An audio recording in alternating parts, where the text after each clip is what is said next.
Joining me now, one of our favorites, Louisiana Senator John Kennedy. Senator, Biden ended his press conference in a way that I think kind of says it all. Watch.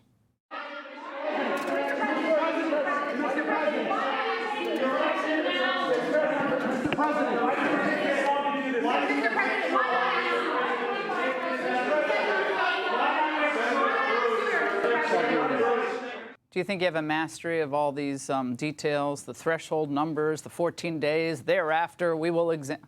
It's sad. Or the highest and best use of the president's time at this point would be selling catheters on late night TV. I mean, it really is sad. And we all know someone who's reached that age. We wouldn't even think of giving him or her the toughest job in the world. If the president were my father, I'd take away his car keys.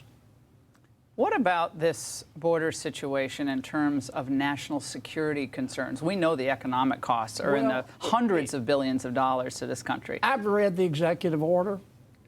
The person who wrote it is either cell deep stupid or a skilled liar. I think the appropriate term for it is a scam. It doesn't limit people coming in. It says there can be an unlimited number of people coming into our country illegally so long as they come through a port of entry. And it'll take the cartels a skinny minute to figure that out, that loophole out.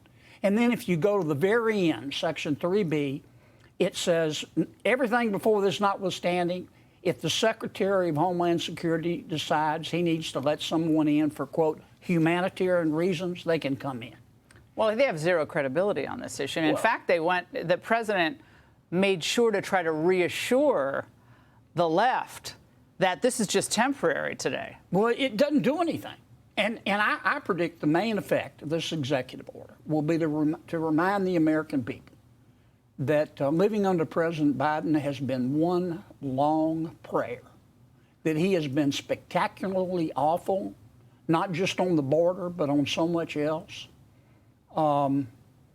We probably need to get one of those gigantic clocks and put it in Times Square that counts down the minutes and the hours and the days. Or the number of illegals that have come here. That would be nice, but we don't even know how many. Does something that makes sense. The humiliation of America on the world stage because of this. I mean, I'm not one to say, oh, the leaders think this, who cares? But we spend $840 billion a year on our military. Yeah. And, I mean, we're celebrating, of course, the D-Day landing this week, the huge anniversary. You know, not many of our World War II generation left. But now this is what America is. An invasion is ongoing, and we keep funding the government. We keep saying, okay, wait, help is coming, Trump will win. But meanwhile, what damage has been done? I mean, if you're President Xi or Putin, you're watching this going, this is the representative democracy, Senator? Well, 2 points. Most countries die by suicide, not by murder. Is that what's happening here? And in part, if you look at the state of our country today, do you know of anyone who's better off today than they were 4 years ago, unless you are an illegal alien? I don't. Oh, Jeff Bezos, maybe. Number two, I think that our enemies not only don't fear President Biden, they don't respect him. They think they can shove him right through that wall, and I think they're going to make an enormous effort to keep him in office. In fact, I predict if you took President Lopez Obrador in Mexico and turned him upside down and shook him, President Biden would fall out of his pocket. And I predict that over the next couple of months, President Lopez Obrador, who is a far-left socialist, is going to try to slow down some of the people coming into our country illegally. Just to help. Just to help. And then if President Biden is reelected, they'll just jack it back up again. The Republican Party now, I think, is more united than it's been in a long, long time. I know there are different wings of the party, but just given what's happened to the country, there is no choice here. There's no nuance. President Trump, former President Trump, has to be the rallying point for trying to save this country at this point. Well, I think here's the way most fair-minded Americans will look at it. This is what they'll say. Republicans aren't perfect, but the other side's crazy. And it's led by Joe Biden. Do you think he's leading it, really, Senator? You're a smart guy. You have this homespun way, but you're very crafty and smart. Is Joe Biden you saw that man. Is he making any big decision? If not, who is running this country right now? Well, President Biden, it's one of three circumstances are. He's either a woke ideologue, or he's a scared politician and will do anything to be reelected, or he's a skilled liar. Or he's run by someone else. Or he's run by someone else. But you would have to be scared to death to just, who with any sort of integrity would just say, even though I'm the president, I'll let you tell me what to do. I think what happened when he was elected, his staff sat him down and said, Joe, you can either go down in history as President Obama's sidekick, or you can be Franklin Delano Roosevelt. And President Biden's attitude is, well, I have principles, and if you don't like them, I have others. And so He's always been that way. I think I'll take door number 2.